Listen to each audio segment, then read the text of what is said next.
In front of me is Motorola Moto G77, and today I would like to show you how you can add audio or video file to text message.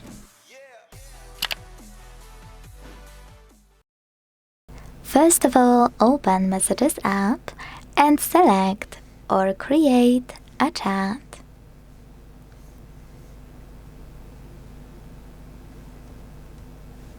Wherever you decided when you're ready to record a voice memo and add it, click on this icon at the bottom right corner. Then use this microphone to start recording and the same one to stop. You can tap on restart if you wish at any point to start over. You can also tap on attach right away to listen to your message here.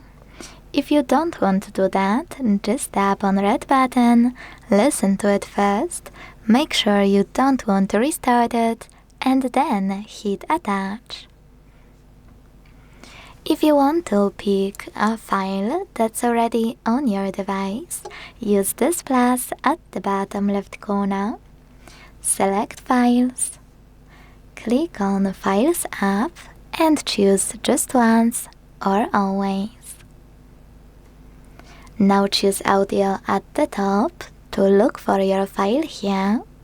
Look for it in one of those apps or tap on those three lines at the top left corner to locate it in one of those sources. Then tap on your file to attach it. Now, when it comes to video one, use this icon of a camera and a photo at the bottom right corner. Create your video at the top within Messages app, and when you stop recording, it will be automatically added. Or hold this line here below the shutter, drag it up, and pick already existing video from here. Once you're done, hit done at the bottom right corner and send it. Thanks so much for watching. If you enjoyed this video, leave a like, comment and subscribe. Bye!